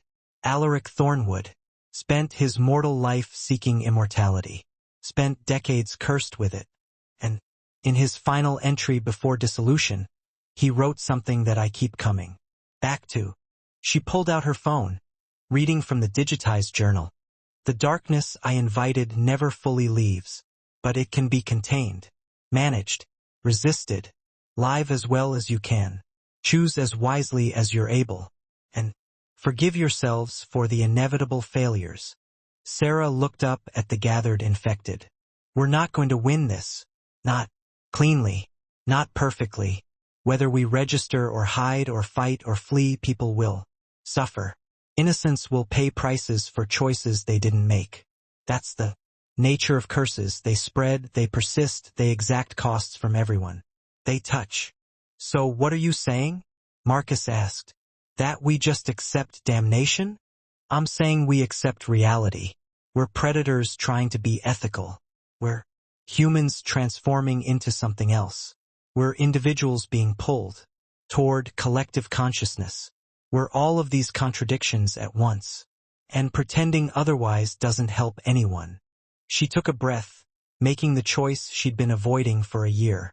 The Institute will support whatever path each person chooses. Registration, hiding, emigration will provide resources for all of it. We won't judge. We won't condemn. Because there are no right answers here. Just people doing their best in an impossible situation created by someone else's mistakes too. Centuries ago. That's not leadership, the young infected accused. That's cowardice. Maybe, Sarah agreed. Or maybe it's the only honest position available. I'm not Alaric. I can't spend centuries fighting against my nature in noble suffering. I'm not Ella. I won't surrender completely to darkness and call it destiny. And I'm not you, ready to fight a war we can't win against a population that outnumbers us thousands to one. Then what are you? Sarah smiled sadly. I'm someone learning to live with a curse I didn't ask for, trying to minimize the harm it causes, and accepting that I'm going to fail. Regularly. That's all any of us can be. The meeting dissolved into smaller conversations, arguments, debates. No consensus. No clear path forward. Just people struggling with impossible choices, exactly as Alaric had done, exactly as everyone touched by his long-ago mistake would do forever. Later, alone in her office, Sarah found a new entry in Alaric's digital journal. Impossible since he'd been dead for over a year. But there it was, dated. Today, written in his elegant hand. Dr. Thornwood, if this message has reached you, then the quantum entanglement between us is stronger than I expected. Some part of me persists in you, even after dissolution, the curse finding new ways to spread, new forms to take. I'm sorry. I'll always be sorry. But sorry doesn't undo consequences. You asked once what my final wish was. I'll tell you now, don't make my mistakes. But if you must make mistakes, and you will because you're human and humans err, make new ones. Don't repeat mine. I fought my nature and suffered for it. Ella surrendered to hers and became a monster. You're trying to find a middle path, and perhaps that's wisest. Or perhaps it's just a different form of delusion. I don't know anymore. After 2 centuries of struggle, I still don't know if I was right to resist or if Ella was right to embrace. If my mother's sacrifice was meaningful or futile. If the light I chose was real or just a comfortable lie. I told myself while still feeding on the living. What I do know is this: the curse doesn't end. It evolves, spreads, adapts. You're living proof of that, and everyone you touch will carry it forward, generation after generation, world without end. That's my true legacy.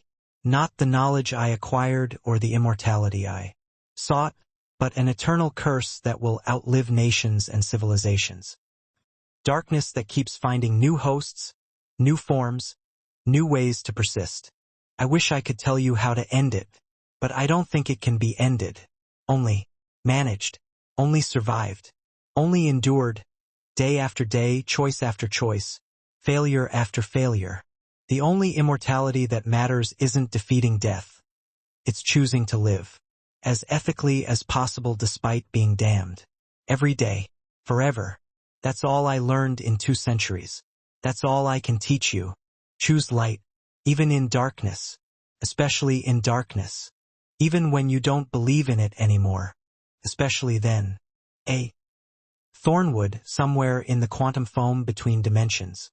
Sarah read the message 3 times, then closed her laptop. Outside her window, Boston continued its December evening, people rushing home through the cold, unaware that thousands of predators walked. Among them, predators who were trying to be ethical, trying to minimize harm, trying to choose light in darkness. Some would succeed, many would fail. The curse would spread. More people would be infected. More impossible choices would be made. More innocents would suffer.